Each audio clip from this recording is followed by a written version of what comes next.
Hello बच्चों। तो भाई नीट वाले क्वेश्चन हमारे चल रहे थे। थर्मोडायनेमिक्स चैप्टर के क्वेश्चन नंबर 26 पे पहुंच चुके हैं। समझते हैं जरा सवाल में क्या दिया है। A mass of diatomic gas. देखो एक डाई एटॉमिक गैस दी है जिसके गामा की वैल्यू आपको दे रखी है 1.4 at a pressure of 2 atmosphere. उसका प्रेशर दे रखा है 2 atm, 2 atmospheric pressure. Is compressed adiabatically. Process यहाँ पे कौन सा दिया है?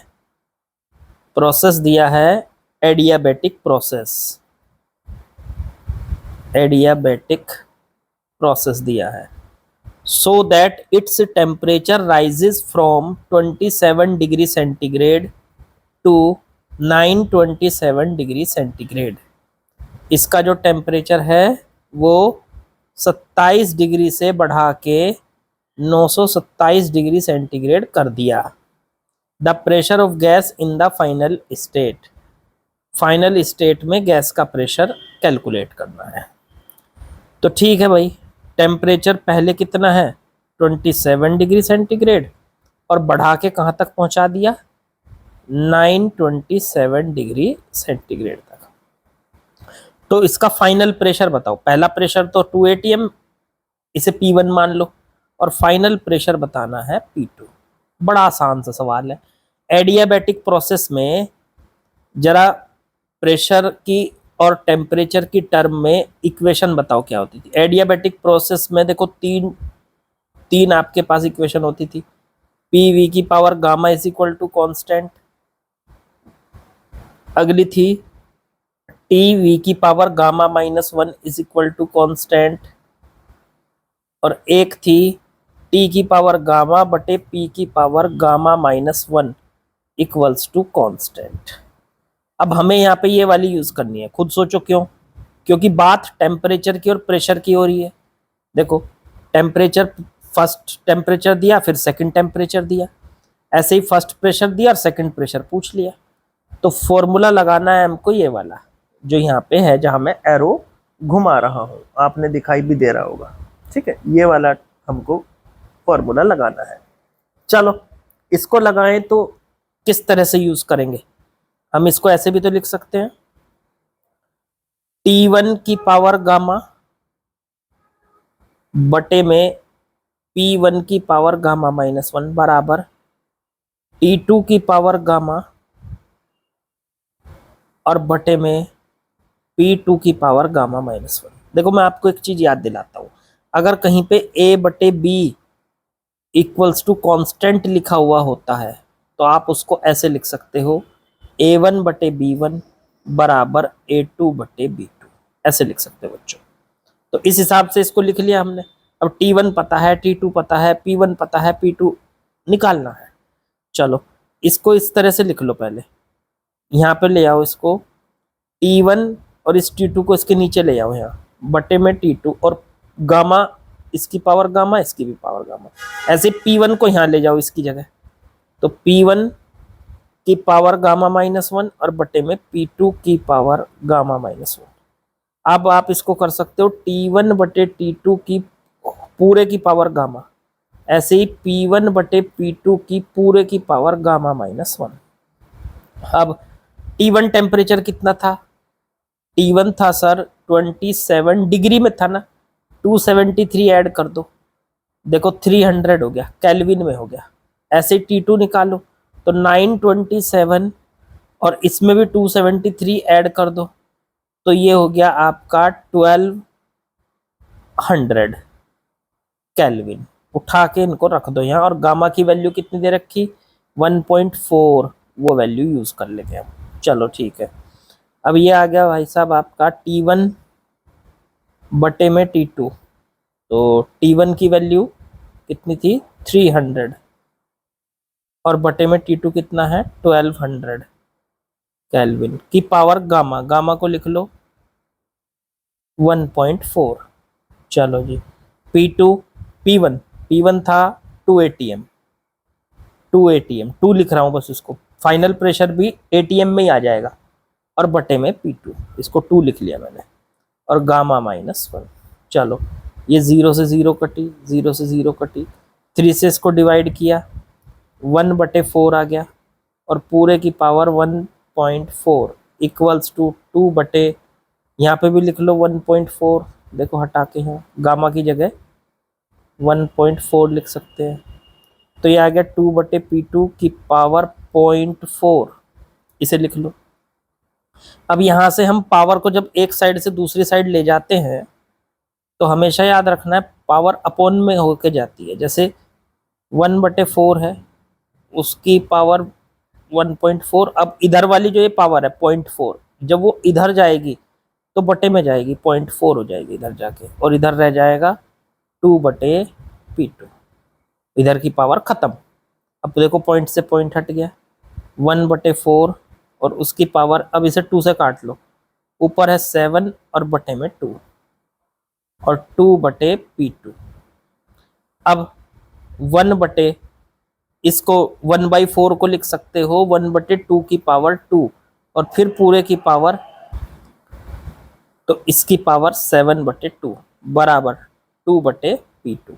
अब ये 2 से 2 कट गया पावर में, ये बच गया 1/2 की पावर 7 आ गया बराबर 2/P2। इसको यहाँ पे मल्टीप्लाई करेंगे तो P2 बराबर आ गया 2 की पावर 7 इंटू 2 की पावर 8 आ जाएगा। ये चेक करो 2 की पावर 8 कितना होता है, तो 256 ATM आ जाएगा। 2 की पावर 8 होता है 256 ATM। ठीक है बच्चों, मेरे ख्याल से समझ में आ गया होगा आप लोगों को, और कुछ डाउट हो तो भाई बताओ जरा। चलो आगे बढ़ते हैं। चलिए नेक्स्ट क्वेश्चन में आते हैं बच्चों।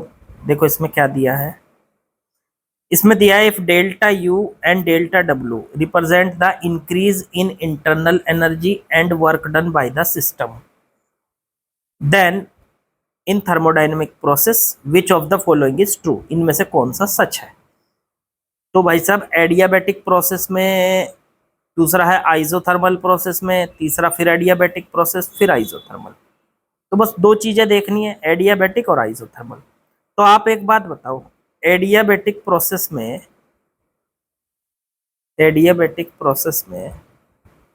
डेल्टा Q की वैल्यू 0 होती थी कि नहीं, बाहर से हीट का लेन देन बंद हो जाता था, कोई भी सिस्टम ना तो हीट ले सकता ना दे सकता, ठीक है, बाहर से उसका हीट का लेन देन सब बंद हो जाता था, इसलिए डेल्टा Q 0 हो जाता था। अगर हम फर्स्ट लॉ ऑफ थर्मोडाइनमिक्स लगाएं, तो फर्स्ट लॉ ऑफ थर्मोडाइनमिक्स क्या है, डेल्टा Q बराबर delta U plus delta W। अब डेल्टा Q तो 0 हो गया, इसको 0 रख दो एडियाबैटिक प्रोसेस में, तो डेल्टा U बराबर प्लस डेल्टा W बराबर 0 आ गया, या आप कह सकते हो डेल्टा U बराबर आ गया माइनस का डेल्टा W। ठीक है, तो एडियाबैटिक प्रोसेस की ये कंडीशन हो गई। तो इनमें से देखो क्या है कोई सा ऑप्शन, तो डेल्टा U बराबर minus delta W adiabatic process, हाँ ऑप्शन ए ही करेक्ट बैठ गया, दूसरा तो है नहीं। तीसरा एडियाबैटिक प्रोसेस में ये भी नहीं है, और आइसोथर्मल, अब ये तो होगा ही नहीं, बस एक ही ऑप्शन है, तो बस ऑप्शन 1 इज करेक्ट। ये तो बहुत इजी सा क्वेश्चन था। कह रहा, चलो आगे बढ़ते हैं। चलिए अगले सवाल पर आते हैं बच्चों, क्या कहा है सवाल को सुनते हैं। देखो क्या दिया है, in thermodynamic process which of the following statement is not true. पहला स्टेटमेंट क्या है, in an adiabatic process the system is insulated from surrounding. हाँ बिल्कुल, देखो होता क्या है, जब एडियाबैटिक प्रोसेस होता है तो बाहर से हीट को हम ना तो अंदर आने देना चाहते और ना अंदर से हीट को बाहर जाने देना चाहते, तो हीट से हम उसको बचाने के लिए उसे इंसुलेशन कर देते हैं। इंसुलेशन का मतलब होता है हीट ना तो बाहर जाएगी ना अंदर आएगी। तो पहला ऑप्शन तो मतलब पहला स्टेटमेंट तो ट्रू है, ट्रू, हमें ढूंढना है जो ट्रू ना हो। चलो अगला स्टेटमेंट पढ़ते हैं, in isochoric process pressure remains constant. Isochoric process जो होता है, आइसोकोरिक प्रोसेस, उसमें प्रेशर कांस्टेंट नहीं होता, उसमें वॉल्यूम कांस्टेंट होता है बच्चा, वॉल्यूम कांस्टेंट। तो इस हिसाब से ये फॉल्स है, बस आगे पढ़ने की जरूरत ही नहीं, आगे पढ़ने की जरूरत ही नहीं है, यही हमारा आंसर है, बिल्कुल आसान। बाकी के देख लो, दोनों ट्रू हैं, आगे के भी देखना चाहते हो तो देख लो, पढ़ के ट्रू है, हमें फॉल्स ढूंढना था इसमें से जो गलत है। चलो आगे बढ़ते हैं। चलिए नेक्स्ट क्वेश्चन को देखते हैं, इसमें क्या बोला है। इसमें बोला है विच of the following process is reversible, कौन से प्रोसेस इनमें से रिवर्सिबल होते हैं। देखो आपको बताएं तो रिवर्सिबल प्रोसेस हमें देखने को मिलते हैं कारनोट साइकिल, वैसे इस बार ये सिलेबस में से लिखा हुआ नहीं है, या हीट इंजन, ये भी सिलेबस से कट चुका है, लेकिन मैंने इस क्वेश्चन को क्यों लिया फिर, इसकी वजह यह है कि 1% ऐसा हो सकता है कि कारनोट साइकिल पे सवाल बन जाए, मतलब मुझे उम्मीद बिल्कुल नहीं है, पर फिर भी वजह यह है क्योंकि कारनोट साइकिल जो है वो आइसोथर्मल प्रोसेस और एडियाबैटिक प्रोसेस से बनती है, एडियाबैटिक प्रोसेस से बनती है। तो इसलिए मुझे ये उम्मीद है कि कहीं ऐसा ना हो कि आइसोथर्मल प्रोसेस भी हमारे पास सिलेबस में है, एडियाबैटिक भी है, तो कहीं वो कार्नोट साइकिल का सवाल दे दे, वैसे देंगे नहीं, 99% कट है, ठीक है। तो बस इस सवाल को मैं इसलिए करा रहा हूँ कि 1% अगर आए, नहीं तो नहीं, आगे के नहीं कराऊंगा भी नहीं मैं। तो अब इसमें ऑप्शन ढूंढना है हमें कि इन सारे प्रोसेस में कौन सा प्रोसेस जो होता है वो रिवर्सिबल होता है। तो भैया मैंने बताया कि कारनोट साइकिल और हीट इंजन में जो प्रोसेस होते हैं वो रिवर्सिबल होते हैं। तो वो कौन सा प्रोसेस होता है जो रिवर्सिबल होता है उनके अंदर, तो कारनोट साइकिल के अंदर होता है आइसोथर्मल प्रोसेस। तो आइसोथर्मल प्रोसेस जो होता है वो रिवर्सिबल है, तो इस हिसाब से आंसर साफ साफ डी दिखाई दे रहा है कि इनमें से आइसोथर्मल प्रोसेस है जो रिवर्सिबल है, और बाकी कोई सा नहीं है, ठीक। बस इंफॉर्मेशन के लिए याद रख लो, नहीं तो ये सवाल कोई इंपॉर्टेंट नहीं है। चलो आगे बढ़ते हैं। चलिए बच्चों अगले सवाल में आते हैं। इसमें कहा 1 mole of an ideal gas, 1 mole ideal gas दी हुई है, इनिशियल प्रेशर, इनिशियल टेम्परेचर मतलब T1 टेम्परेचर दे रखा है, T केल्विन, ओके ये रहा। Does 6 R joule of work adiabatically, work दे दिया डेल्टा डब्ल्यू की value 6 R joule, 6 R joules, तो डेल्टा डब्ल्यू की वैल्यू, और प्रोसेस दे दिया एडियाबेटिक।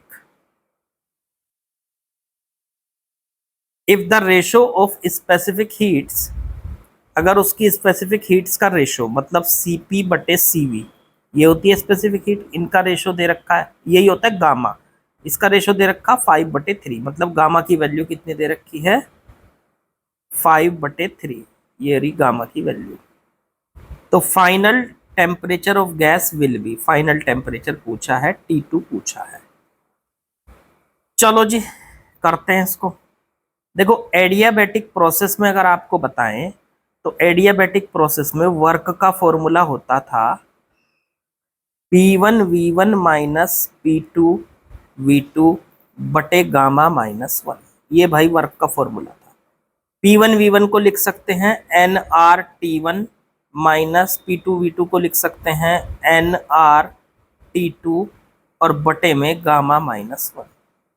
डेल्टा डब्ल्यू की जगह लिख दिया हमने 6R, ऊपर nR कॉमन ले लिया, अंदर बचा T1 माइनस T2 बटे में गामा -1।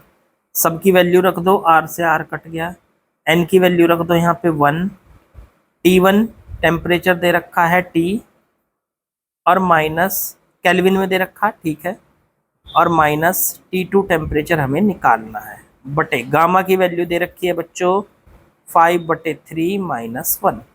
अब इसका एलसीएम लेके इधर मल्टीप्लाई कर दो तो 6 इंटू में इसका एलसीएम बनेगा 5 माइनस 2/3 बराबर T माइनस T2, ठीक है।